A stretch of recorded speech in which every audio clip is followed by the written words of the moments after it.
Well, I'm delighted to introduce Babette Rothschild, already well known as the author of The Body Remembers, currently the best-selling professional book in the field of trauma therapy, and an international trainer of trauma therapists. Welcome, Babette. Thank you, Michael. Okay, today we're going to be talking about your new book, 8 Keys to Safe Trauma Recovery. You're best known for your professional books. What's made you write this book, a self-help book, for the general reader? I'm hoping to fill a gap. I've been teaching and writing for helping professionals for a long time, and I want the general public, the layperson or non-professional who suffers from trauma, to have the same knowledge at disposal for them for what might be helpful or not helpful, so that they can make informed decisions about their own recovery, whether they're pursuing it as purely self-help, whether they're engaging in professional help, whatever. Okay, yeah. Now, your book is called Safe Trauma Recovery. Is it safe for people to do this work on their own? Don't you really need the help of a counsellor or a therapist to work on trauma? I'd like to talk a little bit about my use of the term safe. Trauma recovery is arduous. It's difficult. And people recovering from trauma sometimes feel as bad or worse than they did during the time of the initial event, with the same kind of symptoms, rapid heart rate, rapid respiration, fainting, what we call dissociation, where people can't feel their bodies or feel like time is warped, slowing down or speeding up. And those symptoms can be intensified in trauma recovery, even with working with helping professionals. And my use of the term safe, and one of my goals for the book, is to help people have the tools at hand to be able to avoid some of the worst pitfalls of trauma recovery and tone down the pace so that they can manage it in a way that doesn't cause them an intensification of symptoms, but more alleviation of symptoms. Okay. Now, we've all heard about people working on trauma having to work through painful memories. Are you saying that this diving into the difficult stuff in the past is not a necessary part of working on trauma? I'm saying that the first goal of trauma therapy should only be, first and foremost, and if you write it down, please put it in bold caps and underscore it, the only goal of trauma recovery should be to improve the person's quality of life.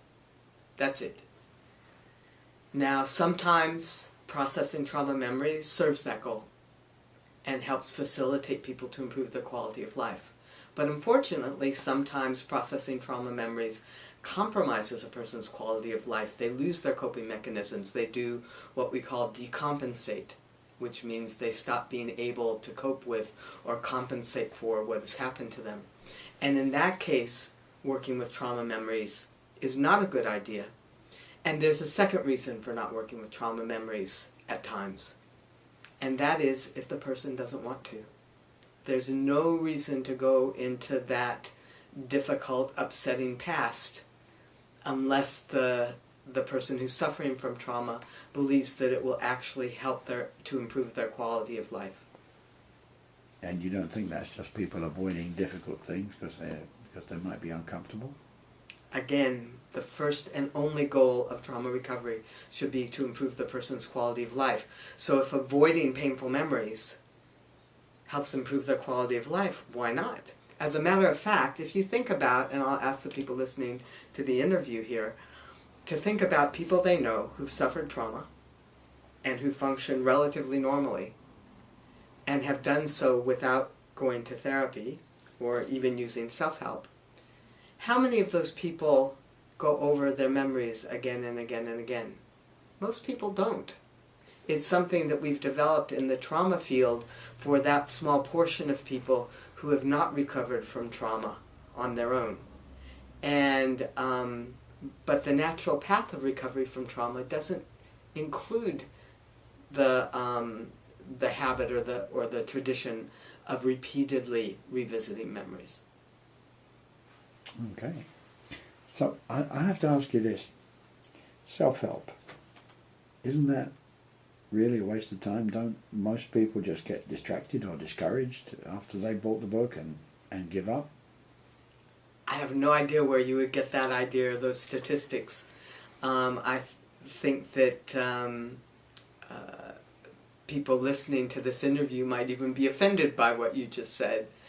Of course, self-helpers pursue very seriously, for the most part, their own recovery. I think the reason that you hear of people pursuing more and more is because if they aren't finding what they need, of course they have to go on, to something else. So the other thing is, like I said, and this is very important to remember, and I hope also helping professionals listening to this interview will remember what I'm about to say. It's only been in the last 20 years, really, that methods for trauma recovery, both self-help and professional help, have been available. Prior to that, for thousands and thousands of years, people have recovered from trauma, for the most part, on their own. Of course, there are people, a portion of people who haven't and have had further difficulties and not been able to be helped. But most people, for thousands of years, have recovered on their own with the help of their internal resources, their spiritual beliefs, the help of their community, their religious group, their neighbors, their friends, their family. What we're doing with professional help and self-help is very valuable for the people who can't utilize all those things I just mentioned, or for whom those things are not enough. But self-help is not for everybody, also because not everybody needs it. Yeah, fair enough. You mentioned community just now. Am I right in thinking that in addition to the book, there's some kind of community support going to be available for people who are using this book?